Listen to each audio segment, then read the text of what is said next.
बिस्मिल्लाहिर्रहमानिर्रहीम। अस्सलामु अलैकुम वरहमतुल्लाहि वबरकातुहू। हमदर्द हेल्थ टिप्स में आपको वेलकम करते हैं। उम्मीद करते हैं आप सब फ्रेंड्स अल्लाह करीम की रहमतों में होंगे।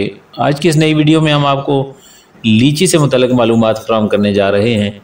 लीची का शुमार गर्मियों के ख़ास फलों में होता है। मौसम गर्मा लीची का इस्तेमाल नहायत ही मुफीद है। लीची में बाहर की तरफ ये पतला और सख्त सुर गुलाबी छिलका होता है जिस पर तेज़ नोकदार उभार होते हैं। इसके अंदरूनी जानिब एक झिल्ली होती है जिसमें लीची का सफ़ेद गूदा बड़े से बीज के साथ लिपटा होता है। गूदे का जायका नहायत शीरी और खुश मज़ा होता है।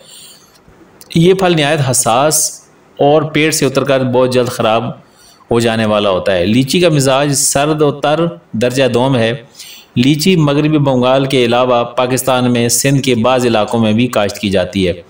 लीची के दरख्त की एक और ख़ूबी यह है कि इसमें फूल लगते ही शहद की मक्खियाँ पाली जाती हैं और इससे तैयार होने वाला शहद इंतहाई उम्दा होता है। लीची में विटामिन सी की बड़ी मिकदार मौजूद होती है। इसके अलावा इसमें calcium, magnesium, potassium, sodium, vitamin A, B, C thiamine, zinc, copper और रेबोफ्लोविन भी पाया जाता है। रोज़ाना 100 ग्राम लीची का इस्तेमाल पूरे दिन के विटामिन सी की ज़रूरत को पूरा कर देता है। लीची में चिकनाई बहुत ही कम होती है जिसकी वजह से ये फल तमाम उम्र के अफराद के लिए फ़ायदेमंद है। इसकी काश्त का वक्त काश्त अक्टूबर महीने में पाकिस्तान के तमाम इलाकों में कामयाबी से उगाया जा सकता है। इसके पौधे नर्सरियों में बासानी आम मिल जाते हैं। इसके ख़ास फ़वाइद ये हैं कि लीची में कैलोरीज़ और कोलेस्ट्रॉल की मिकदार काफ़ी कम होती है, ताहम इसमें फ़ाइबर की मौजूदगी वज़न की ज़्यादती में से परेशान अफराद के लिए ख़ास मुफीद होती है, यानी ये वज़न को कम करने में फ़ायदा देती है। लीची में ओलेगोनल की मौजूदगी वज़न में कमी के साथ साथ इंसानी जल्द को ख़तरनाक अल्ट्रावायलेट शुआओं के नुकसानात से भी महफूज रखती है। लीची में विटामिन सी की मिकदार ज़्यादा होती है, इसलिए ख़वातीन की हड्डियों के भुरभुरेपन में नहायत मौसर है। लीची दिमाग को ताकत देती है और दिल के कमज़ोर हिस्सों में बहुत ज़्यादा मुफीद है।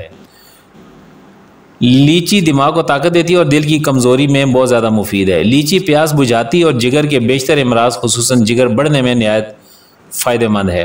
लीची का इस्तेमाल हर किस्म के कैंसर से बचाता है, खुसूसन एंटी ब्रेस्ट कैंसर से। रोज़ाना 100 ग्राम लीची का इस्तेमाल पूरे दिन के विटामिन सी की ज़रूरत पूरी कर देता है। रोज़ाना 2 से 3 दाने 6 घंटे के बाद खाने से खून साफ पैदा करती है। लीची जरकान के मरीज़ों के लिए इंतहाई मुफीद है, जबकि यह हाजमे को भी तेज़ करने की सलाहियत रखती है।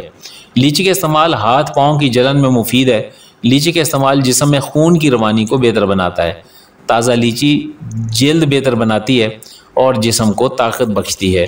तो अज़ीज़ दोस्तों, ये गर्मी का मौसम है और गर्मी के मौसम में जो ये फल अल्लाह ताला ने एक नेमत के तौर पे हम इंसानों के लिए पैदा फरमाया जिसका नाम लीची है, और इसके खाने के फ़ायदे आप और हमने जाने। और अभी चूँकि फल ये आ रहा है और बड़े थोड़े वक्त में रहता है, तो इसलिए जितना भरपूर फ़ायदा उठा सकते हैं वो उठाएं, इसको खाएं और सेहतमंद रहें।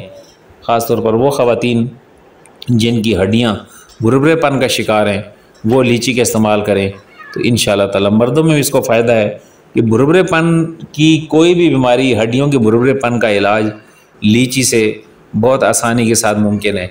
उम्मीद है कि आपको ये वीडियो पसंद आई होगी। अस्सलामु अलैकुम वरहमतुल्लाहि वबरकातुहू।